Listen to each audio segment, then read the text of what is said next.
How do I stay in the present moment when it feels unbearable? Because in Plum Village, we always say that let us not get caught in the past and the future. Let us go back to the present moment. And this is a question about that. How can I stay in the present moment when the present moment feels unbearable? That's a good question.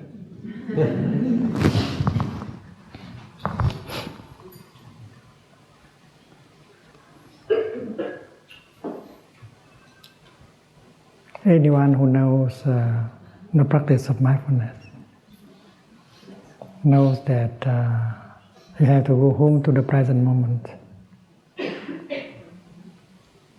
When you go home to the present moment, you can find two kinds of situations. The first kind of situation is there are so many conditions of happiness available in the here and the now.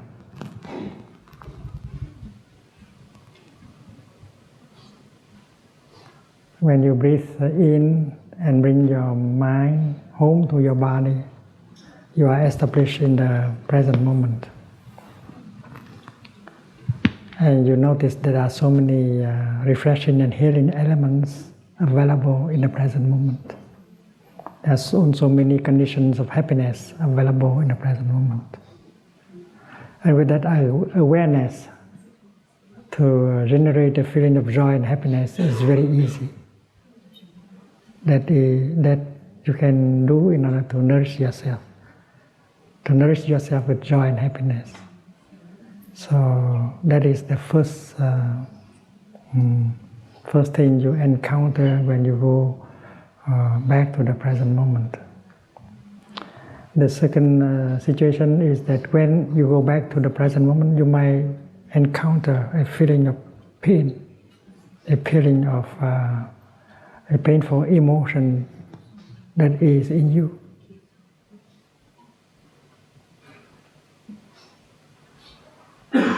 In fact, a painful feeling, a painful emotion manifests from time to time. But when it begins to manifest, we don't like to be there, so we try to run away.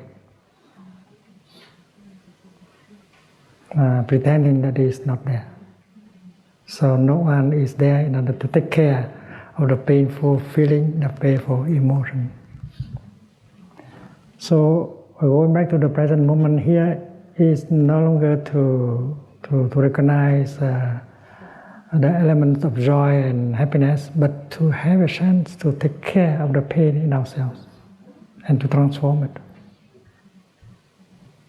So even if the present moment is unbearable, to go back to that moment is the only chance for us to do something in order to calm it down and to transform it.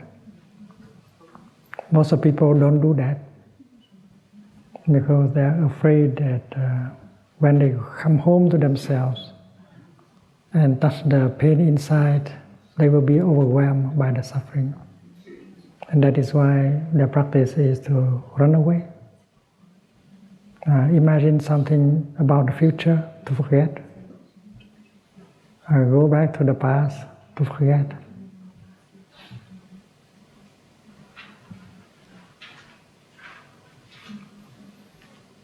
But the past and the future, they are like images, not reality. Only the present moment is real.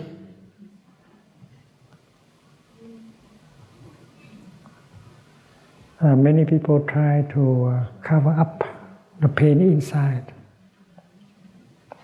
Not only by going back to the past or running to the future, imagine that there will be some hope, some end of suffering in the future, but that cannot last long. And most people try to cover up the suffering inside by the practice of consumption. We read magazines, we watch television, we find something to eat, we listen to the music, we pick up the phone to talk. Everything we do because we hope that by doing these things we don't have to confront the suffering in us. And we allow that pain to continue to grow in us. So the practice of mindfulness helps us to go home to the present moment.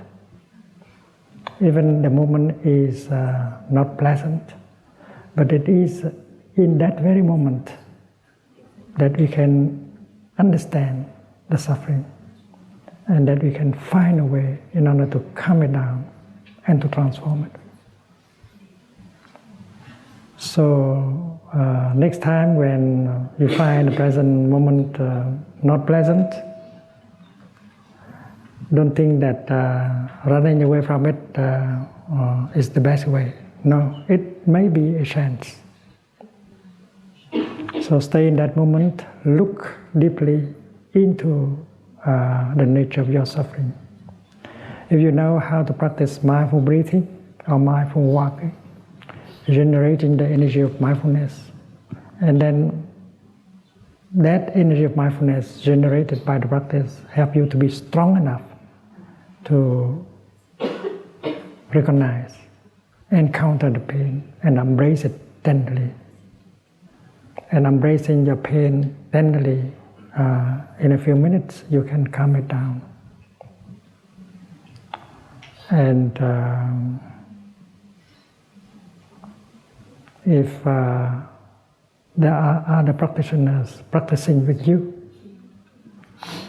and then you can profit from the energy of mindfulness and compassion, getting in touch with the suffering bring about understanding of suffering and the energy of compassion. Understanding and compassion have the power to heal you and to heal the people who happen to be around you at that time. And if there is a group of people practicing together, embracing the suffering with tenderness, they will experience that collective energy of compassion that heal them. And when they suffer less, they are in a situation to help other people to do the same.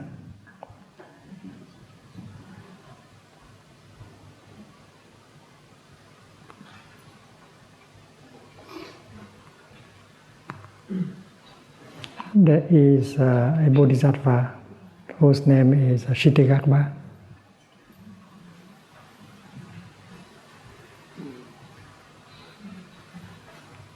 The vow of Kshitigarbha is to go to the places where there's a lot of suffering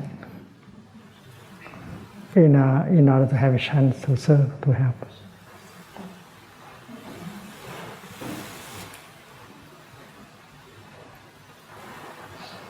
And there are many doctors, nurses, social workers, they are doing the same.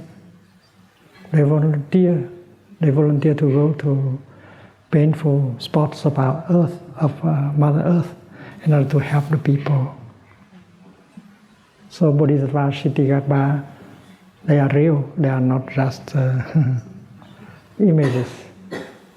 Many young people are serving as Bodhisattva Kshitigarbha. They are not afraid of suffering because they know that they can bring relief. And Bodhisattva Kshitigarbha has a strong, powerful source of energy that is the aspiration, the third kind of nutriment, volition. You know you are there, alive, and you want to do something with your life. You want your life to be useful, meaningful. So you make a strong vow to go to help people who suffer. So you are not afraid of going to the situation of suffering. And these bodhisattvas, they should be supported by us. We want to support them so that they will not lose their aspiration after a few years of service. We have to send them our energy of encouragement.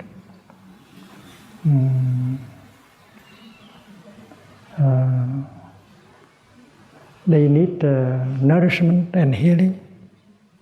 So after 6 months, 1 year working in very difficult situation, they go home and they have us taking care of them, trying to help them to heal, so that they will go out again the second time and the third time. Bodhisattva Kshitikarbha need help also. So we are there to help young Kshitikarbhas to continue their work in the world. So if you have compassion, you don't mind being in a difficult, suffering situation. And if you have enough compassion, and then you are protected, you will not be overwhelmed by the collective energy of suffering emitted by the people around. And Bodhisattva Kshitikarbha knows that he needs a sangha, a sangha, in order to continue for a long time.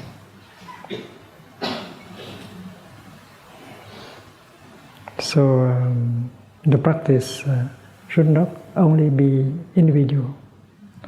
The practice should be collective also. So let us try to convince people in our family to join the practice. And the best way to do it is to become more and more pleasant every day, more smiling, more sweeter. And then they will believe that the practice will work for them also.